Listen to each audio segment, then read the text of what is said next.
नमस्कार दर्शक मित्रों, दिव्य भारत न्यूज़ चैनल में आप सबका स्वागत है। दोस्तों, आज हमारे स्टूडियो के मेहमान बनी है श्रद्धा राजपूत, जो डिबेट्स पैनलिस्ट भी है। और देखते हैं वो और क्या क्या एक्टिविटी करती है, क्योंकि भाजपा में भी काफ़ी उन्हें सेवाएं प्रदान की है। तो हम उन्हीं से पूछते हैं कि उन्होंने पार्टी में रहकर पार्टी के लिए क्या क्या किया है, और आने वाले चुनाव में भाजपा के बारे में भी हम बात करेंगे कि उनकी तैयारियाँ कैसी है। श्रद्धा जी, दिव्य भारत न्यूज़ चैनल में आपका स्वागत है। शुरू से बताइए कि आपने शुरू से अपनी जर्नी कैसे तय की। जहाँ तक कि भाजपा का सवाल है, तो भाजपा की जो मेरी यात्रा है वो शुरू हुई थी एक सामान्य कार्यकर्ता के तौर पे, और कार्यकर्ता के तौर पे मैंने काम करना शुरू किया। सबसे ज़्यादा मैंने ग्रास रूट लेवल पे काम किया, और उसके बाद जो यहाँ की ग्रामीण इकाई है जिसे अहमदाबाद ज़िला कहते हैं, उसके संगठन के अंदर जो मंत्री की जवाबदारी होती है वो मुझे दी गई। इस दौरान भी मैंने भाजपा संगठन को बहुत अच्छे से समझा, क्योंकि इसका एक प्रशिक्षण वर्ग होता है, तो और डीपली समझा कि भाजपा की जो विचारधारा है उस विचारधारा से बूथ है, शक्ति केंद्र है, या भाजपा का जो इतिहास है, और ये सारी चीज़ें समझने को मिली। जुड़ने का एकमात्र मतलब, अगर मैं गुजरात से हूँ तो डेफिनेटली फोर्स नरेंद्र मोदी जी ही थे, क्योंकि वो हमारे तत्कालीन मुख्यमंत्री थे, और जब मैं काम कर रही थी उसके साथ साथ वो प्राइम मिनिस्टर भी बने। तो ये था। इसके बाद आगे जाके यहाँ की जो डिबेट्स हैं प्रदेश मीडिया की ओर से मुझे भेजा जाता था, तो जो भी यहाँ की एक प्रादेशिक चैनल है वहाँ पे गुजराती जो यहाँ की भाषा है, इसमें मैं डिबेट्स करती हूँ। इसके बाद आगे जाके मुझे महिला मोर्चा के अंदर भी उपाध्यक्ष की जवाबदेही मिली थी, उसके अंदर भी मैंने काम किया है। और एक पोषण के लिए सुपोषण अभियान भी जो है, ये हमने, जो हमारे प्रधानमंत्री जी हमेशा इस बात को, जब वो मुख्यमंत्री थे तब से लेकर इस बात के ऊपर उन्होंने काफ़ी काम किया है।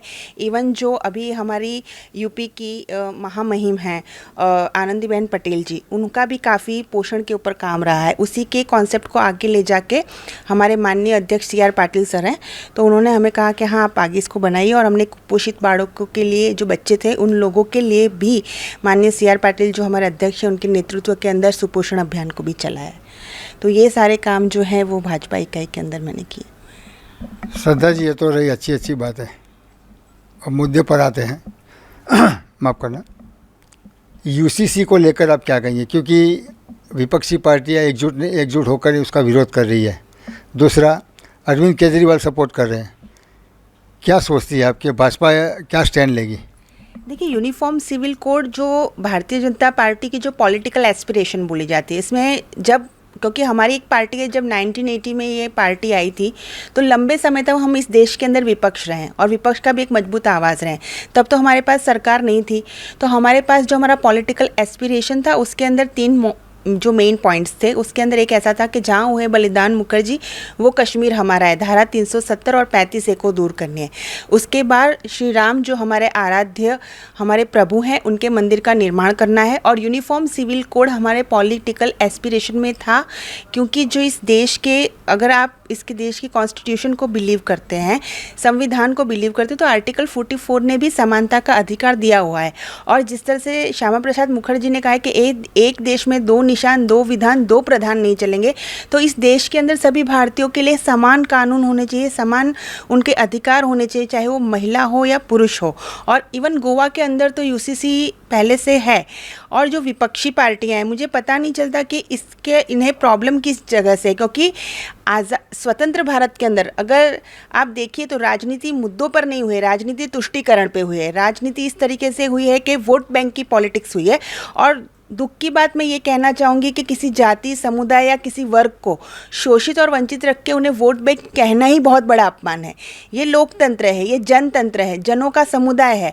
आप कैसे किसी व्यक्ति, समुदाय या किसी धर्म को अपना वोट बैंक कह सकते हैं? ये हमेशा कांग्रेस और प्रांतीय पार्टियों ने किया है, लोगों को शोषण किया है, लोगों को वंचित रखा है।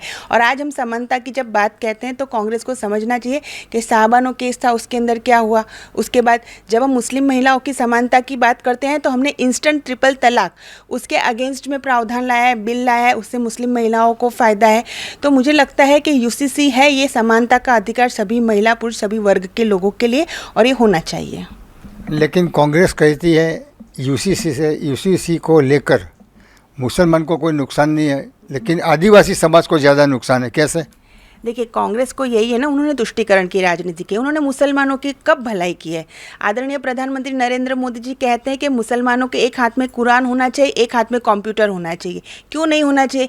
क्यों मुस्लिम समुदाय के जो बच्चे हैं वो चार्टर्ड अकाउंटेंट, वो MBBS doctor, Ayurvedic doctor, homeopathic doctor, engineer, CA ये सब क्यों नहीं बन सकते हैं? उनको समानता के अधिकारों से क्यों वंचित रखा जाता है? मैं आपको यही तो कह रही हूँ कि कांग्रेस ने अपनी राजनीति ही तुष्टीकरण से की है कि एक लंबे समय तक उन्होंने लोगों को अनपढ़ रखा है, शोषित रखा है, वंचित रखा है, उनको उनके जो सोचने का मूलभूत अधिकार है वही नहीं दिया और अपनी वोट बैंक की तरह ट्रीट किया है। आज आदिवासी समुदाय की बात है तो आदिवासी समुदाय के लिए उन्होंने कौन सा काम किया है? आज हम देखते हैं कि देश की जो सबसे पहली हम अभी की जो हमारी महामहिम हैं, जो हमारे राष्ट्रपति जी हैं द्रौपदी जी, वो भी तो आदिवासी महिलाएं। अगर इतना ही आदिवासियों से प्रेम है तो उनके अगेंस्ट में भी उन्होंने क्यों एक कैंडिडेट को खड़ा रखा था कांग्रेस ने? तो ये बोलने की बातें हैं, इसमें कोई तथ्य नहीं है। अब आते हैं कर्नाटक पर। हिमाचल गया, कर्नाटक गया। अब आने वाले समय में जैसे राज्यसभा की जो अलग अलग जैसे राजस्थान है वहाँ पर भी चुनाव है, ठीक है, बिहार में भी आएगा। सवाल ये है कि कर्नाटक में इतनी करारी हार मिलने के बाद भाजपा का अगला स्टैंड क्या होगा, जैसे कि राजस्थान हासिल कर सके। देखिए, जहाँ तक कि आपने हिमाचल और कर्नाटक की बात कही तो मैं ये नहीं कहूँगी कि हमारी सरकार वहाँ बनी है। सरकार तो नहीं बनी, हम मानते हैं, लेकिन करारी हार इसे नहीं कही जाएगी क्योंकि हमारा वोट प्रतिशत कम नहीं हुआ। हिमाचल में थोड़ा 0.9% का कुछ डिफरेंस है और कर्नाटक में तो वो भी नहीं है। डेफिनेटली जो बातें हमें लोगों तक वहाँ पहुँचानी थी उसमें शायद हम कहीं चूके होंगे, लेकिन हमारा जो जनाधार है, जो विचारधारा को हमें जो लोग समर्थन हिमाचल में और कर्नाटक में कर रहे हैं वो उतने प्रतिशत लोग तो कर ही रहे हैं। तो हमें और भी, जैसे मैंने हमेशा कोट किया है कि अटल बिहारी वाजपेयी जी, श्रद्धेय रतन जी कहते हैं, भारत रत्न जी, कि बीजेपी का कार्यकर्ता कभी हारता नहीं, वो या जीतता है या सीखता है। तो इसमें हमें सीखने की बात होगी और जो डेफिनेटली हम सीखेंगे। इसमें कोई शक नहीं है कि कर्नाटक के चुनाव में भी मोदी जी की जो लोकप्रियता है वो कम नहीं हुई है। वोट शेयर उतना ही हो जाए जितना पहले था, शायद बढ़ा है, लेकिन हार हार होती है, जीत जीत होती है। दूसरा, कांग्रेस ने ये भी कहा है कि इन लोगों ने हिंदू मुसलमान तो बहुत किया भाजपा ने कर्नाटक के चुनाव में, बजरंग बली है, लेकिन फिर भी देखो जनता ने हमें अली भी दिया और बली भी दिया, दोनों ने हम पे मेहरबानियाँ की, आशीर्वाद बरसाए और भाजपा रहेगी। देखिए, कांग्रेस का कैसा है, मुझे तो उनका आज तक जो धर्म का एजेंडा है, धर्म का एंगल ही समझ में नहीं आता। वो कब सॉफ्ट हिंदुत्व को ले लेते हैं, कब वो अपने ओवरकोट के ऊपर जनोई पहन लेते हैं राहुल गांधी जी, मुझे ये समझ में नहीं आता। और दूसरी चीज़, उन्हीं के वकील में और इन्हीं के कार्यकाल में राम सेतु काल्पनिक है, ऐसी एफिडेविट उन्होंने के ही वकील कपिल सिब्बल जी ने सुप्रीम कोर्ट में दायर की थी। तो वो श्री राम और हनुमान जी के बारे में तो हमें ना ही सिखाए, क्योंकि वो कांग्रेस की कभी एस्पिरेशन रही नहीं। कांग्रेस ने हमेशा तुष्टीकरण की राजनीति की है। मैंने क्या कहा कि वो अपनी कर्नाटक में सरकार चलाकर तो दिखाए कि अच्छे से उन्होंने चलाई कि नहीं चलाई, वो हिमाचल में ठीक से मुद्दों पे काम करके दिखाए। ऐसे कुछ नहीं होता है कहने से। भगवान श्री राम इस देश के आराध्य देव हैं, सभी के लिए प्रभु श्री राम हैं। हम सॉफ्ट हिंदुत्व का एजेंडा लेके नहीं चलते हैं कि जब चुनाव आएगा तब मंदिरों में जाएंगे, जब चुनाव आएगा तब कोर्ट पे जनेऊ दिखाएंगे। ये सब कुछ हमारी पार्टी, जो भारतीय जनता पार्टी है, वो नहीं कहती। धर्मनिरपेक्षता की जो बातें कांग्रेस कहती है और बिन सांप्रदायिकता, धर्मनिरपेक्षता के नाम पे जो उन्होंने 17 सालों तक लोगों को लड़ाया है, लोगों को वोट बैंक बनाया है, लोगों को डिवाइड एंड रूल किया है, क्योंकि वो अंग्रेजों की मानसिकता वाली पार्टी है, गुलामी की मानसिकता वाली पार्टी है। तो उससे हमें फ़िलहाल तो कुछ सीखने की ज़रूरत नहीं है। लोकसभा का चुनाव आने वाला है। गुजरात में 26 सीटें हैं, राजस्थान में भी 26। ये दोनों राज्य ऐसे हैं भाजपा के लिए जो लोकसभा में काफ़ी अच्छा परफॉर्मेंस करती आई है। इस बार आने वाले 2024 के चुनाव में आपको क्या लगता है, कुछ इधर उधर हो सकता है, ऊपर नीचे? देखिए, गुजरात में 26 है, राजस्थान में 25 है।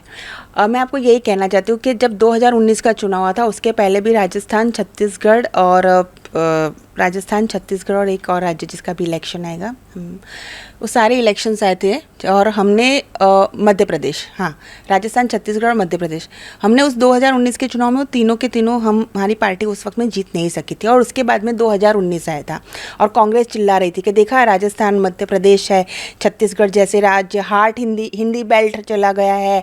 और राफेल के मुद्दे पे जहाँ पे राहुल गांधी जी ने सुप्रीम कोर्ट में जाके माफ़ी मांगी थी, जो उन्होंने करप्शन के चार्जेस लगाए थे और बोला था अब कुछ नहीं होगा, तो हमारी 303 की सीटें आई थी। तो देखिए हमेशा जो इलेक्शंस होते हैं, जो स्थानिक स्वराज होता है, जो लोकल बॉडीज़ इलेक्शंस होते हैं, उसके बाद में जो विधानसभा के इलेक्शंस होते हैं और जो लोकसभा के इलेक्शन होते हैं, तीनों इलेक्शंस के मुद्दे अलग होते हैं और तीनों इलेक्शंस में लोग अपने हिसाब से जो अपने नेता हैं उनको चूज़ करके वोट देते हैं। आज आप बताइए कि आज की तारीख में और आने वाले कितने सालों तक इस देश के अंदर अगर प्रधानमंत्री की बात की जाए, तो मैं इसलिए नहीं कह रही हूँ कि भाई नरेंद्र मोदी जी हमारे भारतीय जनता पार्टी के नेता है, 140 करोड़ भारतीयों के मन में वो बसते हैं और इसलिए नहीं बसते हैं कि वो सिर्फ भारतीय जनता पार्टी के नेता है। उस व्यक्ति ने 24 घंटे 365 दिन, जब से वो तत्कालीन मुख्यमंत्री बने, जब से वो पब्लिक लाइफ में आए, सिर्फ और सिर्फ उनकी हर एक सांसों ने जो काम किया है वो गुजरात या भारत पूरे देश के लिए काम किया। जब वो मुख्यमंत्री थे तो गुजरात का वेलफेयर सोचते थे, जब वो प्रधानमंत्री बने तब वो पूरे भारत के बारे में सोचते थे। और आज 140 करोड़ भारतीयों में जो उनके आलोचक हैं उनको भी दिल से तो यही पता है कि बंदा अपने अंतिम क्षण तक सिर्फ भारत के बारे में ही सोचने वाला है। तो उनके जितना जो पॉपुलर फेस है और उनके जो कमिटमेंट है, उनकी जो इंटीग्रिटी है, उनकी जो ईमानदारी है, उनको आज कोई भी प्रश्नार्थ नहीं कर सकता। देश में लव जिहाद चरम सीमा पर है। सरकार नहीं कुछ कर पा रही है, ना ही एक्शन ले पा रही है। या हम नहीं कहते, जनता कहती है कि भाई ऐसा क्यों, ये तो भाजपा सरकार है, तो लव जिहाद के इतने किस्से बढ़ रहे हैं, तो सरकार क्या कर रही है? देखिए लव जिहाद जो है वो पहले से ही एक प्रैक्टिसिंग मुद्दा रहा है। मुझे अच्छे से पता है कि जब हम लोग भी स्कूल और कॉलेजेस में पढ़ते थे तब भी लव जिहाद की बातें होती थी, लेकिन तब हमारे में हिम्मत ही नहीं थी कि हम किसी को ये बात बता सकें, क्योंकि सरकार यूपीए गवर्नमेंट थी, किसी की हिम्मत है लव जिहाद के बारे में बोल सके? कोई बोल सकता है कि उनके साथ इस तरह से तुष्टीकरण की राजनीति के चलते बहुसंख्यक समुदाय की हिंदू बेटियों के साथ जो किया जा रहा है? और लव जिहाद के स्टैटिस्टिक्स हैं भाई साहब, जब एफआईआर होती है, चार्जशीट होती है, तो आप जाकर उसमें देखिए, उस बेटी का पूरा बयान देखिए, तो उस बेटी ने, उस लड़की ने, उस महिला ने, पीड़ित व्यक्ति ने बताया है। और जो गुजरात के भी अंदर हमने लव जिहाद का कानून जो है पारित किया है, उसे लागू किया है, तो it is not about Hindu Muslim. अगर कोई इंसान सलीम है और सुरेश बनता है तो उसके लिए भी लागू होता है, और कोई सुरेश है और सलीम बनता है उसके लिए लागू होता है। ये सिख हो, पारसी हो, हिंदू हो, ईसाई हो, सभी बेटियों के वेलफेयर के लिए। ऐसा नहीं है कि आप किसी को भी बरगला सकते हैं। और पहले तो हम में हिम्मत ही नहीं हुआ करती थी कि हमारी बेटियों के साथ जब ये अन्याय हो रहा था तो हमारी हिम्मत थी यूपीए 1 और यूपीए 2 के अंदर हम बता भी सके किसी को कि ये घटना यहाँ घट रही है, कोई सुनवाई नहीं होती थी। एटलीस्ट भारतीय जनता पार्टी की जो ये निष्पक्ष सरकार है, इसके अंदर बेटियाँ खुलकर सामने आई और ये मुद्दा है। और मैं धन्यवाद देती हूँ इलेक्ट्रॉनिक मीडिया को, प्रिंट मीडिया को, सोशल मीडिया को, कि जो लोग पीड़ित हैं वो सामने आके अपनी आवाज़ रख रहे हैं। जो बोलते हैं ना कि फ्रीडम ऑफ एक्सप्रेशन, व्यक्ति स्वतंत्रता, ये सब कुछ यूपीए के गवर्नमेंट में नहीं थी। सिर्फ और सिर्फ आप एक समुदाय के लोगों के लिए, एक लोगों के लिए प्लीज़ करने वाला अगर बोलोगे तो ही आप अच्छे बोले जाओगे, अदरवाइज आप अच्छे भी नहीं बोले जाते। आखिरी सवाल, क्या लगता है लोकसभा में कितनी सीटें निकालेगी? क्योंकि अमित शाह जी ने तो बोला है कि 300 प्लस। आप क्या कहती हैं, खास करके गुजरात में कितनी आएगी? देखिए गुजरात में तो आप ये मान के लिख लीजिए कि हम लोग हैट्रिक करने जा रहे हैं। 26 में से 26 आएगी और भी 5 लाख की लीड के साथ आएगी गुजरात के अंदर। और एक बात मैं आपको बोल दूं, सिर्फ मेरे पार्टी के नेता हैं इसलिए नहीं, मेरे देश के तो प्रधानमंत्री हैं, पर माननीय नरेंद्र मोदी सिर्फ इस देश के अंदर इतिहास लिखने के लिए ही उनका जन्म हुआ है। और अब की जो ये तीसरी बार का जो हैट्रिक तो लगने जा रही, वही प्रधानमंत्री बन रहे हैं। और इसके साथ पूर्णतः एनडीए के जो गठबंधन है वो सारे रिकॉर्ड तोड़ेगी और भारतीय जनता पार्टी का अब तक का सबसे सर्वोत्तम से सर्वोत्तम जो है वो प्रदर्शन होगा। क्योंकि ये मैं इसलिए आश्वस्त होकर बोल सकती हूँ कि इस देश के अंदर मैंने हिस्ट्री पढ़ी है कि नेहरू जी एक लंबे टाइम तक प्राइम मिनिस्टर सर रहे थे, आदरणीय इंदिरा गांधी जी प्राइम मिनिस्टर रही थी हमारी, और राजीव गांधी जी प्राइम मिनिस्टर रहे थे, पी नरसिम्हा राव, आई के गुजराल, एच.डी. देवगौड़ा, सबके बारे में मैंने पढ़ा है।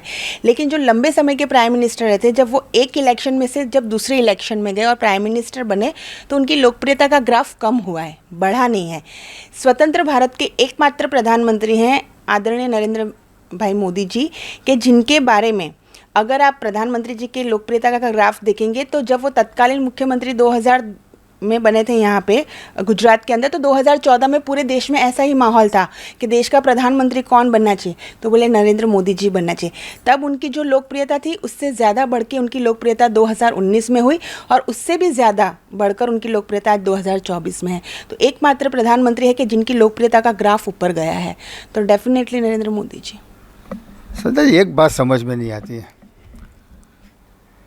भाजपा के नेता हो या कार्यकर हो या कोई भी हो, जब भी जहाँ भी जो भी स्टेट में प्रचार करने जाते हैं सीधा मोदी जी का नाम से शुरू करते हैं। तो हम क्या समझे कि जो स्थानिक जो धारासभ्य हो या सांसद हो, क्या उनको काम नहीं करते कि उनका नाम लेना पड़ता है बार बार? देखिए, ये सवाल काफ़ी बार पूछा जाता है, लेकिन मैं ये कहना चाहती हूँ कि हमारी पार्टी में नेता हैं, हमारी पार्टी में कार्यकर्ता है, हमारी पार्टी में लीगेसी रही है। हमारी पार्टी कोई परिवार की पार्टी नहीं, कोई प्रांत की पार्टी नहीं, कोई जाति की पार्टी नहीं। एक समय था कि हमारी पार्टी ने पूरी की पूरी हमेशा से, देखो समय के अनुसार लीगेसी रही है। हमारी पार्टी 1980 के अंदर आ पाई, तो अटल बिहारी वाजपेयी जी ने कहा है कि संघर्षों की बनी हुई पार्टी, कुकुर मुत्तू की तरह रातों रात आई हुई पार्टी नहीं है।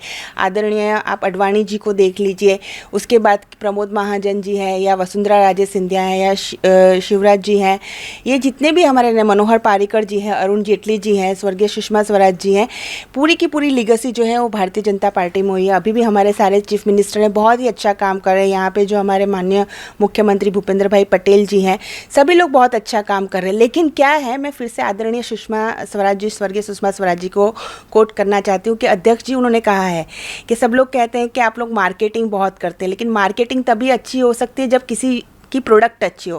तो प्रोडक्ट तो नहीं बोलेंगे, लेकिन हाँ, हमारे पास नेता इतने बहुत ही अच्छे हैं कि जिन्होंने काम ही इतना अच्छा किया और वो हमारे नेता हैं, तो डेफिनेटली उनका फेस इतना सबसे ज़्यादा पॉपुलर है। तो चाहे देश का इलेक्शन हो या राज्यों का इलेक्शन हो, और हमारे पास नेता हैं, नेताओं की कमी नहीं है, कार्यकर्ताओं की कमी नहीं है। अगर अगली किसी पार्टी के पास, क्योंकि वो एक परिवार में से आ रही है, तो सिर्फ उनके परिवार के लोग हैं या प्रांतीय पार्टी, अभी अगर मान लो कि आप यूपी की बात कर लो, तो नेताजी थे, तो नेताजी के बाद अखिलेश यादव जी आएंगे, फिर अखिलेश यादव जी के बाद पता नहीं तो उनके बच्चे ही आने वाले हैं, लालू प्रसाद यादव जी के भी बच्चे ही आने वाले हैं।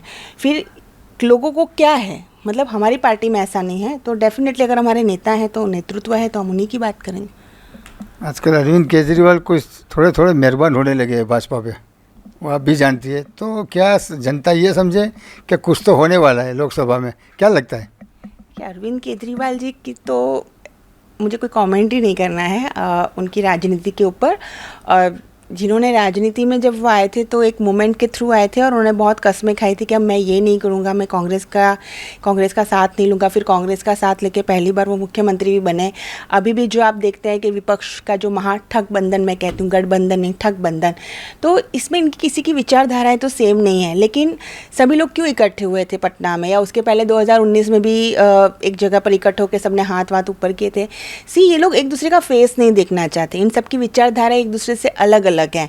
तो अब ये लोगों का मोटिव एक ही है कि किसी भी तरह जो प्राइम मिनिस्टर है नरेंद्र मोदी जी, उन्हें कितना उनको निजी उन पे हमले किए जाए या उन्हें नुकसान पहुंचाया जाए, उनकी निजी छवि को कितना धूमिल किया जाए, या वो प्रधानमंत्री ना बने उसके जितने भी बोलते हैं ना, जितने भी मैं बोलती हूँ षड्यंत्र रचे जाए, वो सब कुछ उन्होंने किए हैं। लेकिन ये कोई षड्यंत्र नहीं है, क्योंकि लोकतंत्र है, 140 करोड़ भारतीय देख रहे हैं कि क्या सही है क्या गलत है। तो इस हिसाब से जनाधार के हिसाब से प्राइम मिनिस्टर बनेंगे। और अरविंद केजरीवाल जी का क्या है, खुली आंखों से सपने देखने का अधिकार तो हर किसी को है। शंकर सिंह वाघेला अभी आनंदीबेन पटेल के पास पहुंच गए, तो मीडिया में और सोशल मीडिया में हुआ हल्ला बोल हो गया कि भैया शंकर सिंह वाघेला वहाँ कैसे पहुंच गए, क्या इनका भी कुछ रोल रहेगा कि नहीं? तो शंकर सिंह बापू बहुत सीनियर है, मैं तो कोई कमेंट भी उन पे नहीं कर सकती, मैं बहुत जूनियर हूँ। लेकिन हाँ, इतना ज़रूर कह सकती हूँ कि ये उनकी जो भेंट होती है, कहीं दूसरे राज्य में जाते हैं, डेफिनेटली वो सभी एक ही राज्य से रहे हैं, तो महामहिम हमारी गुजरात की ही हैं और वो भी गुजरात के हैं, तो ये मिलने गए होंगे, वेल विश करने गए होंगे, डेफिनेटली जाना चाहिए, कोई गलत बात। Thank you Shraddha ji. दोस्तों, ये थी श्रद्धा राजपूत, बेबाकी से बोलती है, जब भी बोलती है, चाहे लव जिहाद के बारे में, यूसीसी हो, कोई भी मुद्दा हो, वो तैयार रहती है और बेबाक बोलती है, क्योंकि बेबाक बोलती है तभी ये फेमस है। और आने वाले समय में, दिनों में, श्रद्धा राजपूत भाजपा के लिए एक बड़ा नाम हो सकता है, क्योंकि भाजपा को इनको भी आगे करना पड़ेगा, क्योंकि जब वक्ता अच्छे होते हैं ना तो ही रिजल्ट मिलता है। ये तो सही बात है, क्योंकि आपने मोदी जी को भी देखा होगा, सीएम थे तब क्या थे, अब पीएम है, स्पीच में फिर कैसा डिफरेंस आ गया। ये सब सीखना पड़ता है और ये थोड़ा कुछ जनता सिखाती है कि भाई कैसे बोलना चाहिए। पोस्ट बदलती है, लोग बदलते हैं, विचारधाराएं बदलती है और कल्चर भी बदलता है। देखने वाली बात ये होगी कि आने वाले लोकसभा चुनाव में भाजपा कितनी सीटें जीत कर निकालती है। दिव्य भारत न्यूज़, गिरीश जोशी, अहमदाबाद।